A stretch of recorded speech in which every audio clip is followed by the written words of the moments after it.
What is good, YouTube? Quinn Wade basketball analysis coming to you with some quick analysis on Jrue Holiday getting a 4-year, $160 million extension with the Milwaukee Bucks. And a lot of people saying it's too much money. A lot of people saying that he isn't worth it. Obviously, he went through this already with his last contract extension with the Pelicans and he ended up playing pretty well because he came off a lot of injuries and people felt like he wasn't going to be able to be great. He wasn't going to be able to sustain, living up to that contract, and he was pretty good. He was a player that a lot of people wanted. A lot of people wanted to trade for. A lot of people thought he can be a difference maker on several teams, and the Bucks was the ones that ended up being more aggressive and getting the trade done. The thing about it is, I knew that they was going to try to extend Jrue Holiday because they gave up so much for him. So I knew that they was going to try to do what they can to keep him instead of losing him for nothing. But 160 million is nothing in today's NBA because it's a lot of players in the NBA that's getting more than that. And at least Jrue Holiday is a starting level point guard that can make plays, that can rebound, that can defend at a high level. And he has really been picking it up for the Milwaukee Bucks after, being pretty decent all season. Now he's starting to get that ability to play, make, and score while also defend at a high level. And that's what they brought him in. Eric Bledsoe and Malcolm Brogdon, they was inconsistent scorers.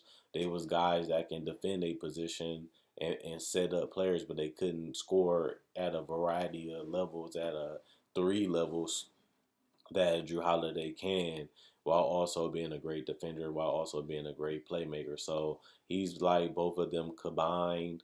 The only difference is they had to pay the cost, which is give up a lot of draft equity while also giving up a lot of money to keep him around. But he has been a great piece for them. It's going to be tough for the Bucks to find somebody better than him.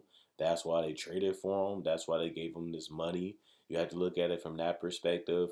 Um, it's not too many players that can come to this team and be a great piece. Brook Lopez, Giannis, Middleton already taking up a lot of the spots. You can argue that they need a shooting guard, but if they need a shooting guard, then they're not going to be able to have a point guard because you only can pay so many players so much amount of money. So they ended up going with a floor general. They ended up going with a point maestro. They ended up going with an elite defender in the league. And I feel like this was a great decision. 160 million. Was it worth that much money? No. You can also add, was Jrue Holiday worth as much as he was when they traded for him? You can say the same thing because the Bucks haven't been as great as they was. They also haven't been as dominant, but now they're starting to string together a lot of games in a row when they look like the Bucks that we've seen of old. It just they haven't been able to do it for the whole entire season because they have been trading and having a lot of inconsistency, chemistry problems because they continue to maneuver the roster. Even at the trade deadline, they make more moves, and then they bring in Austin Rivers and they bring in Jeff Teague, and they haven't been able to get on the same page, get on the same level because of all these moves from the summer till now. And well, you can say the fall, but other than that's what makes it tough to really believe in the Bucks, just because they have a lot of potential. They have a lot of upside. If all these guys can get healthy and all these guys can stay on the court while also being able to build that chemistry and that camaraderie, they have the talent to be a championship team. That's not a question. You have Giannis, who has been absolutely outstanding, absolutely dominant so far this year, and he has continued to do that through the last 4 years. Obviously, you have Chris Middleton, who's having another great season. Again, wasn't an All-Star, not going to be an All-NBA player, but he still has been the Chris Middleton that he has been the last 4 years also. But, you know, Jrue Holiday is that missing piece for them, and that's what they wanted him to be. Depending on how he plays in the playoffs is going to depend on how far they go. We know what Giannis and Middleton can do, but they always needed that one guy. Bledsoe disappeared in the playoffs. Brogdon wasn't always healthy or, a great consistent offensive player for them. but Jrue Holiday is supposed to be the better version of both of them. And we'll see, if he can play as great as he usually does. They brought him in to be that difference maker, and we can't judge it just yet, obviously, because he hasn't played in the playoffs with this team yet. But they have the talents to compete with anybody in the entire NBA. They can compete with the Clippers. They can compete with the Lakers. They can compete, with the Nets, especially on paper. It's all about figuring out how to get everybody to work together, how to play together on both ends of the court, and just get back to their dominant ways on both ends of the court. Their offense has been smooth for the most part. They've been, adding a lot of pieces on that too. But they still do have a couple more weeks to get everybody locked in and engaged and focused. And, you just got to deal with the results at the end of the day when you're in the playoffs. But the biggest problem with the extension is not that, the injuries, is really the age. Can Jrue Holiday continue to produce at this level that he was at the last 4 years, 4 years later? Because, you're getting the extra 4 years after this year of Jrue Holiday. Can he still be an elite defender? Can he still be a great scorer, 2, 3 years from now? If not, this contract could be an overpay because they're going to be locked into it. You know what I'm saying? But other than that, you have to roll the dice. If you have a guy that you feel can be a huge piece, you bring him in. If you have a guy that you feel can be a huge difference maker, a guy that you feel that can be the perfect piece for your duo, this is the deal you have to do. And this is what they're going to have to ride with. I still think this is going to be a hard contract to trade if he does decline, because they'll be paying him so much money per year that if he's not at an all-star caliber level, a lot of teams wouldn't even, think about making a trade to get him in. But, that's the cost of, trying to be a championship team. And we've seen the teams like Lakers try to even give, Dennis Schroeder $84 million. Um, he's nowhere near the player that Jrue Holiday is at this point of their careers. So that just lets you know that the market it is warrant for you to pay guys like this. But other than that, I'm liking what the Bucks are doing right now. I'm liking how they've been playing.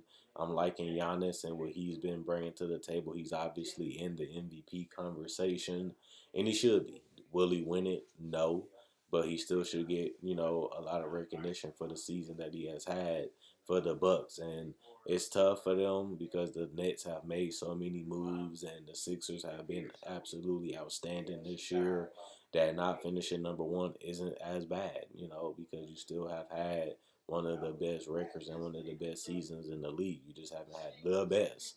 But at the end of the day, it's only going to be one team that's going to be number one. It's just not going to be Bucks this year. But with all these moves and all these acquisitions that they have made, now it's just about, living with the results of what it can bring you when it gets you at the end of the day, as a team and as a group. So I ain't really got much to say after that. I like what, John Horst has did. I always give him compliments that he's doing whatever it takes to put the necessary talent around Giannis. This is something that the Bucks have never done. They have never really put all their eggs in one basket. They have never tried to go all in for a championship as much as they could. The new ownership and the new, people they have brought in have really shown to the people in Wisconsin that our goal is to bring a championship to Milwaukee. That's our goal as a team. That's our goal as, a front office, and that's the goal for the city. And this move and the moves they have made the last 3 years have shown that they're all in on Giannis, they're all in on Middleton, and now they're all in on Jrue Holiday, and they feel like this group can bring them a title. Now we just have to see if it's going to be reality or will it just be a dream. But other than that, hopefully guys enjoyed the video. I'll be back with another video tomorrow. And we're going to be watching this team as now they brought in PJ Tucker. Now they got Jeff T. Now they got Austin Rivers. Now they got, Kurutz. They got a lot of talent. They got a lot of pieces. They got Dante. They got Connaughton. They really don't have no excuse to have a bad playoffs because of all the moves and all the talent that they have and they got Coach Budenholzer as their coach. He hasn't been the greatest playoff coach, but he still is one of the best coaches in the league, and he has proven that every time he has been the head coach. But he still has to get over that mountain. He still got to get over. He still got to get that monkey off his back and become a championship coach as a head coach, and finally get to the NBA Finals. And this team has enough talent to do it. We just have to see, will they do it and can they do it? And that's what he has to do as the coach, and that's what Giannis has to do as a superstar and a franchise player. They have no excuse this year for coming up short unless they just don't play great or they just don't get it done, which means it's on them. Other than that, if no major injury happens, the Bucks, have no excuses unless they just not good enough. And that's not an excuse. You just not that good.